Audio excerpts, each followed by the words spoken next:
partie d'émission. Dans Proprio à tout prix, on s'attarde aujourd'hui aux drames, aux incendies, aux catastrophes. Cette troisième partie avec nos experts et Jean-Philippe, on va s'attaquer aux drames personnels, un sujet assez lourd. Les accidents de la vie, ça peut nous arriver tous. Trois experts au top. Johnny, Nice.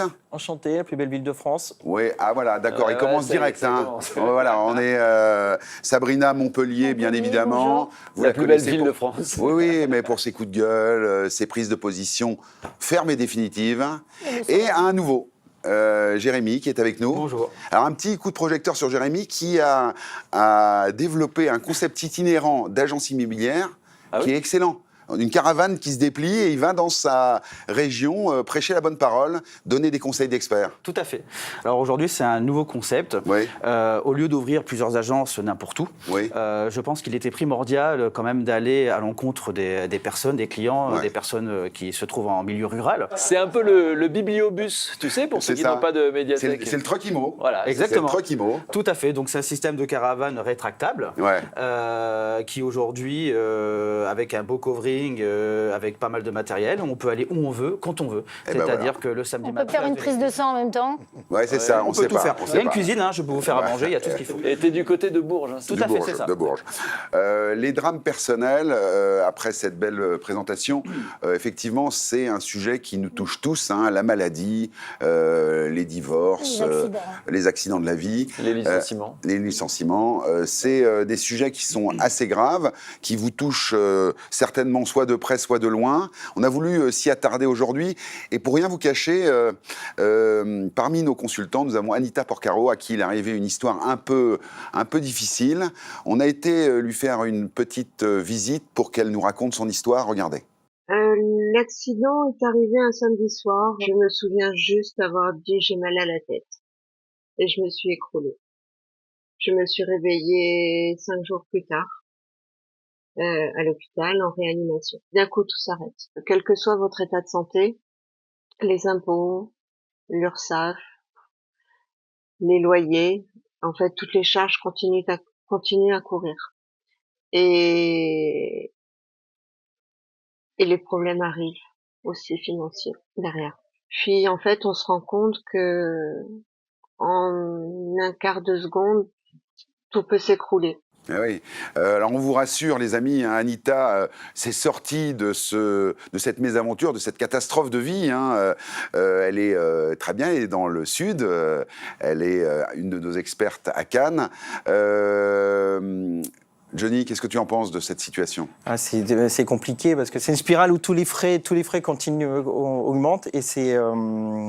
ça devient un peu compliqué à gérer. Sabrina, là, effectivement, quand on se retrouve, par exemple, propriétaire de son logement, qu'est-ce qu'on peut faire quand le ciel nous tombe sur la tête de cette manière ? Effectivement, elle engage une nouvelle vie. Ouais. Donc elle doit faire attention à ses dépenses. Elle aura eu forcément une réduction d'activité. Ouais. Donc elle peut appeler sa banque.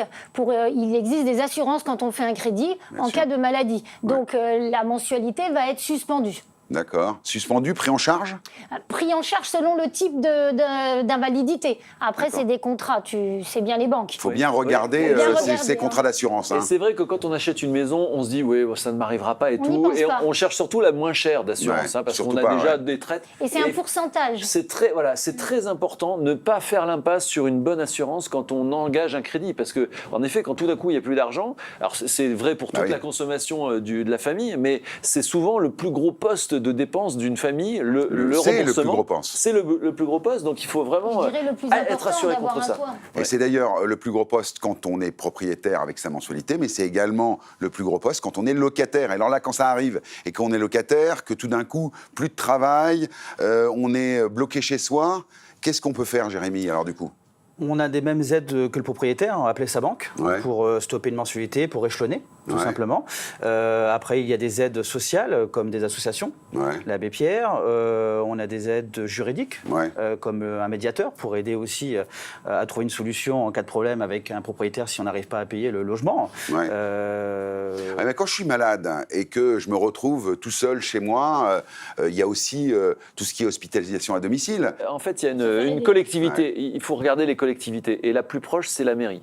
En fait, il faut aller voir la mairie. Il y a toujours un service social. Voilà, il y a un service social. Même les plus petites mairies, il y aura forcément quelqu'un pour vous aider. L'assistante se déplace chez soi. Voilà, et il y a des aides qui sont prévues. Ils vous mettent en relation aussi avec le conseil départemental. En fait, tout est prévu, mais il faut pouvoir taper à la bonne porte.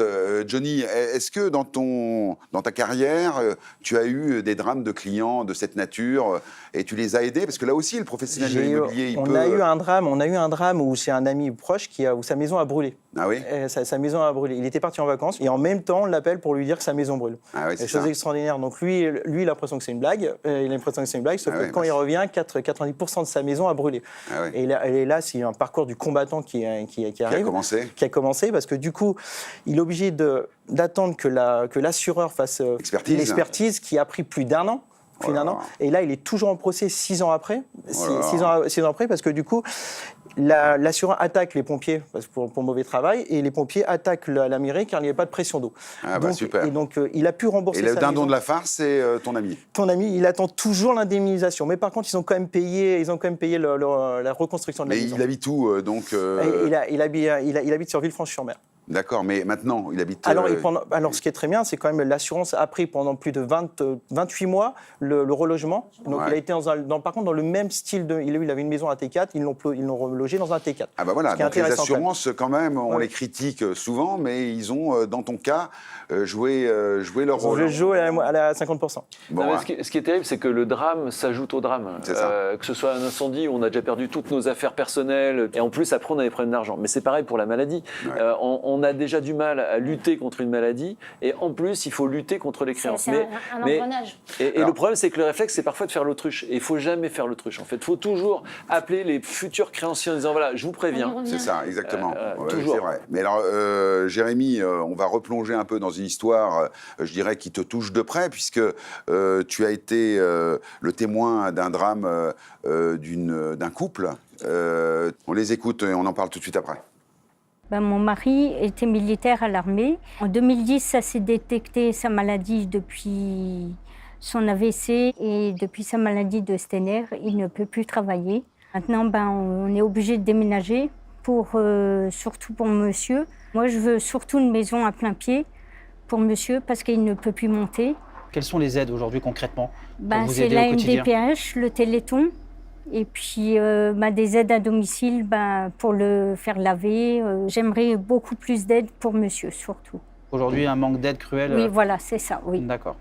Le Téléthon, quand même. C'est intéressant, c'est vrai que c'est quand une on maladie. donne, on ne sait pas où ça va. Et alors, ça va à la recherche beaucoup, mais aussi à l'accompagnement. C'est à travers le MDPH, comme elle a dit, la maison départementale des personnes handicapées qui travaillent avec maladie orpheline, donc c'est effectivement couvert par des associations comme ça. C'est vrai que pour le mal logement, la Fondation Abbé Pierre, le Téléthon pour les maladies, le Secours populaire, le Secours populaire. Bon, effectivement, c'est quand on doit commencer à faire appel à ce genre d'associations, les situations sont dramatiques. Cette dame, elle est courageuse. Hein. Courageuse, mais qui garde quand même le sourire. Ouais. Les deux gardent le sourire, parce que c'est une situation très compliquée. Comme elle disait, monsieur peut plus aller se laver. Ouais. Il a besoin d'une assistance journalière. Et que leur maison n'est plus adaptée. Aujourd'hui, ils ont besoin d'espace, ils ont besoin d'un lit médicalisé, d'un fauteuil. Ouais. Et un fauteuil, il faut que la maison soit adaptée au fauteuil. C'est quoi, quand il y a besoin de soins à domicile, c'est le HAD, le fameux HAD qui est pris en charge par la sécurité sociale. Donc il y a quand même des solutions quand Exactement. même. Là, on n'est pas tout seul. Il faut un pourcentage d'handicap, je crois. Exactement. Pour être considéré comme PMR, il faut être en incapacité permanente à hauteur de 50%. Ouais, là, monsieur, je crois que c'est quand même le cas. Et c'est ce qu'on disait tout à l'heure, c'est qu'en fait, on a moins d'argent parce qu'évidemment, l'activité s'arrête, mais on a des dépenses en plus, et notamment adapter sa maison. Tu nous disais... Je disais, aujourd'hui, c'est tout bête, on peut se faire financer un fauteuil roulant, mais aujourd'hui, il faut que la maison soit adaptée au fauteuil roulant. Un fauteuil roulant, il faut qu'il passe dans des couloirs larges, dans des maisons, dans des portes larges aussi. Mais là, c'est ça qui est important, Jérémy. Ça coûte combien? Ça m'arrive, tout d'un coup, je me retrouve dans un fauteuil roulant, je dois faire adapter ma maison ou mon appartement pour pouvoir accéder. Ça me coûte combien, cette histoire-là? Aujourd'hui... Est-ce que j'ai des aides, surtout? Alors, il y a des aides, l'ANA. aujourd'hui prend 50%, peut prendre jusqu'à 50% des frais de réadaptation du logement. À part ça, aujourd'hui... Combien pour changer son accès? Et pour une porte? Moi, je dirais, si tu pars d'un studio ou d'une maison, entre 10 000 et 50 000 pour raménager le minimum.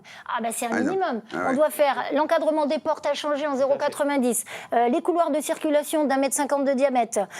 On doit faire aussi les prises. Les prises et les luminaires, il faut les adapter. À la hauteur, tu veux dire? Oui.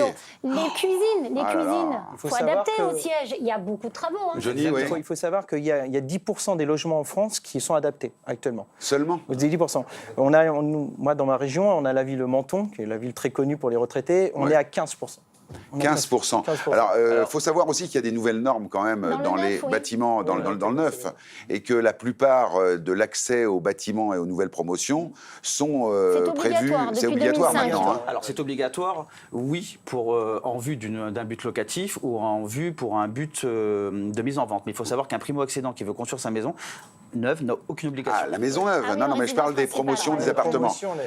Donc 15% d'accès PMR dans les logements à Menton. Oui. Ils ont tout compris en fait. Ils sont avant-gardistes. Mais vous le savez, Jean-Philippe, qui est ici dans cette troisième partie, est notre mentor à tous. Il observe tout ce qu'on dit et c'est son petit moment pour nous dire ce qu'il a retenu de cette émission et en particulier de cette partie.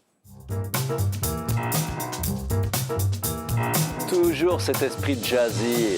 C'est ça qui est bon. C'est ça qui est bon. Et là, émission spéciale, on a vu, c'était une thématique qui nous tenait à cœur ici, Approprié à tout prix. Et du coup, le billet doux, ça va être assez bref.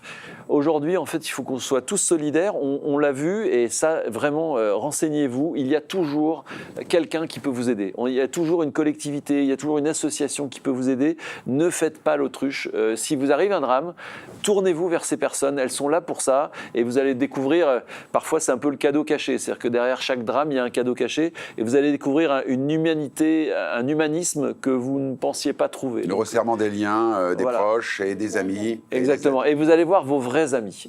C'est dans ces cas-là qu'on trouve vos vrais amis, donc, et surtout, parce que pour l'instant, on est tous en bonne santé, tout va bien, mais vraiment pensez aux assurances. Les assurances, c'est toujours ce qu'on essaye de raboter, là, en disant non, il ne faut pas que ça passe. Bien lire les conditions. Voilà. On dit toujours oui, on peut renégocier. Ok, il faut renégocier, mais bien regarder quelles conditions pourraient nous aider pour l'avenir. Exactement. Bon, la gravité de Jean-Philippe pour ce moment doux. Je suis désolé. Franchement, merci beaucoup pour cette mise au point. On va terminer cette émission avec un moment un peu en suspension. Mallory Nataf nous a fait l'amitié d'être notre invitée du dimanche. Elle a un parcours incroyable, un parcours parfois difficile. Elle va nous raconter ça, c'est son regard sur son parcours. En attendant, les amis, je vous souhaite bon retour dans vos régions. Ramenez-nous plein de belles images et plein de beaux rêves. Et bonne finale ce soir. Et bonne finale ce soir, voilà. Je rejoins Mallory et vous restez avec nous, ok ?